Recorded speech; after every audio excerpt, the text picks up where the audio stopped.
All right, welcome back here into Live Now from Fox. I am Eddie Mack. At this time tomorrow, we could be talking about Hurricane Erin, the first of this Atlantic hurricane season there in the tropics. This is a live look right now. Tropical storm still strength there in the tropics. Hurricane Erin does not, or Tropical Storm Erin, I should say, does not look like it's going to make landfall as it's kind of moving its way across the tropics, as we know that different people are looking into what's going on right now with this, as it's a key update right now talking about this. One of the most recent updates from the National Weather Service, the National Hurricane Center, saying Tropical Storm Erin watches have been issued for the northwestmost Leeward Islands, where heavy rain, flooding, and tropical force winds are possible beginning early on Saturday. Let's bring into the conversation right now Mike Boylan from Mike's weather page. I know you're gearing up for this hurricane season. What are you looking at in terms of Tropical Storm Erin? What stands out to you?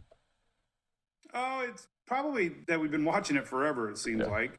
It's been one of those, they call them the Cape Verde, storms that come off of Africa. And I've been impressed with the moisture with it. We've been dealing with a lot of dusty, dry air this season, and none of the waves have been able to stick. And this one did. And so it's had a good little fight in it, and it's really starting to get that look. The hurricane hunters are out there right now, and it might be already a hurricane looking at some of the data.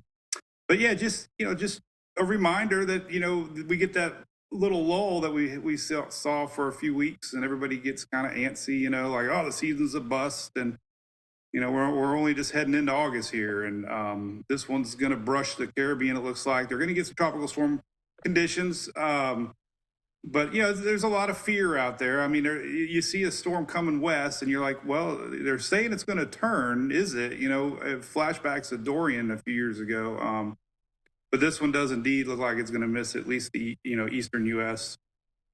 Yeah, and we saw some of those spaghetti plots where a little bit, maybe one or two of the dozen or so that were potentially going over the panhandle. It doesn't look to be that case. Why is it taking a hard right turn?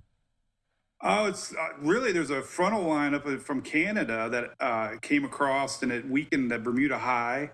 Whenever we have a strong high pressure in the Atlantic, it kind of forces these systems to go more west. And this season, we've had a lot of chaos. I've called it in the Atlantic, a lot of little low pressure areas, and that Bermuda high just isn't that strong. And systems like to curve around these highs, and they find a little gap, and this is what this one's doing. So classic, you see these recurves a lot over the years.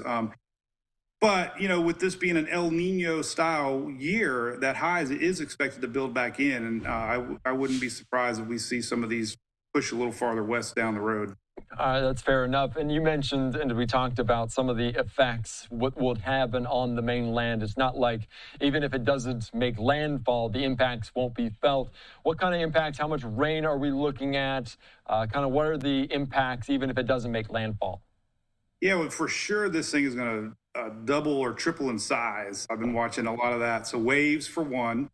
And you're going to be feeling those all the way up the eastern seaboard, Florida first part of next week. So there are going to be some big swells out there.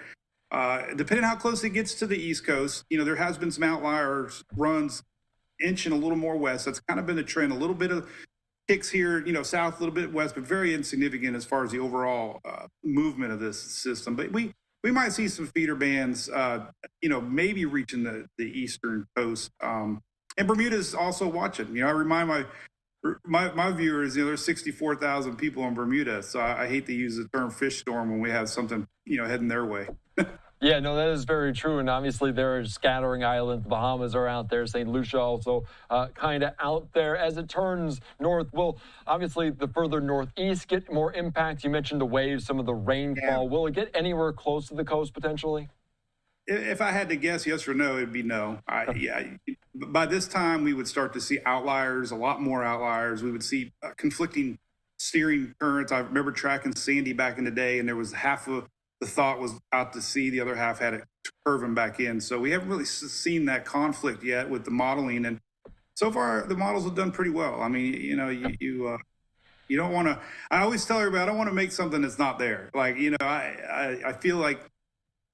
So there's always this anxiety, a little bit of adventure. Everybody kind of, not that they want a storm, but there's an excitement level with the storm. And I just don't see that yet. You never turn your back on the tropics. I remind people, it's never say never. That's for darn sure. But this one looks like it's going to split that gap. Yeah, the anticipation grows, and you mentioned it. This feels like we've been looking at Erin or this 97L over the Atlantic for quite some time. We were talking just off camera about another disturbance, this one happening in the southwestern portion of the Gulf. You can see that little L there, that little low pressure. It has, I think it was 40% last chance I looked at the National Hurricane Center. Mike, when we're looking at that one, how is that formed? How might that bring problems to Mexico and Texas?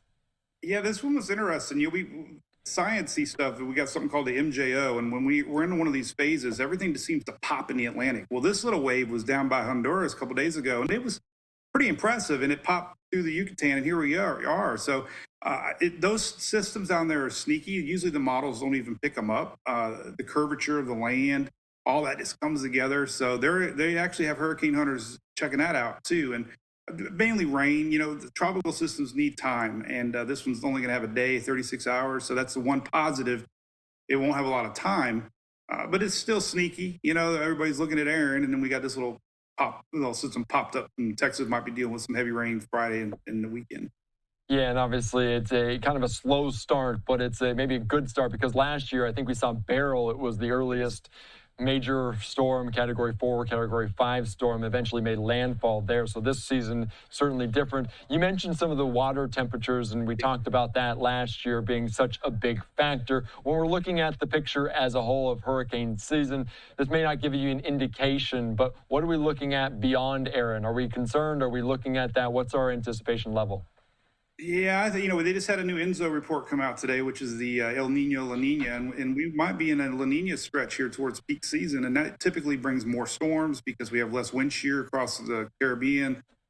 The Western Atlantic waters anomalies are above average. The Gulf's above average. So all this is in place. You don't know if they're all going to be fish storms or we're going to have impactful systems. The only concern that I would have is these La Nina style years. It seems like we do have a stronger high and we have more push westward. And that's kind of what we saw last year, more of a Caribbean Gulf look. Now, that's not a prediction. It's just that's usually the steering that we see when we're in a La Nina style season. So you have to remind folks, it seems like September and October, we've been seeing a lot more storms late season. And we got a big old high pressure parked over the southeast of Florida this week. All that's getting those temperatures up. And so we'll, it's a long road. It's not it's no guarantees that we won't see anything else. I just think we're going to see a few more down the road, definitely. And it feels like the last couple of years, Florida has been hammered by different storms almost time and time again. I believe you're kind of based there in Tampa. Yep. What else am I missing? What else do you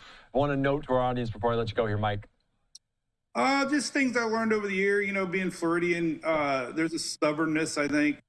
Every storm's different. I think it's important to note that when you start to get into a cone, you almost got to erase your past experiences, and not every storm's going to turn like maybe the one did before. And a Cat 4 Charlie's different than a Cat 4 Ian. Inland flooding is real. Tornado risks are real. So just kind of having that awareness that every storm has different impacts, and just don't let your guards down. And if you're told to evacuate, I firmly believe it. When you're in an ABC zone, take it serious. Flooding is a big deal, and just don't be stubborn. Tropics are tricky, and the more I've storm chased and stuff, I see the effects. And I was that one that was like, you don't need to do that. But now I'm the one out there with the bullhorn telling everybody to get out. So just never turn your back on the tropics. Yeah, and I think it's 20-year anniversary of Hurricane Katrina, so that is also a good reminder of people of some of the damages, some of the man-made impacts, but also just the power of Mother Nature. All right, Mike, thank you so much. Oh, yeah, so just your real quick point, yep. Katrina, some of the surge videos from the Mississippi area, like if you Googled it, like it was incredible, the 20-foot surge. I mean, the focus was on, obviously New Orleans, but the impacts even in Mississippi and stretching into Florida were impactful. So, that was an amazing storm. Yeah, a lesson learned there for sure. All right, Mike, thank you so much. I appreciate it. I'm sure we'll talk again very soon. Yeah, thanks for having me.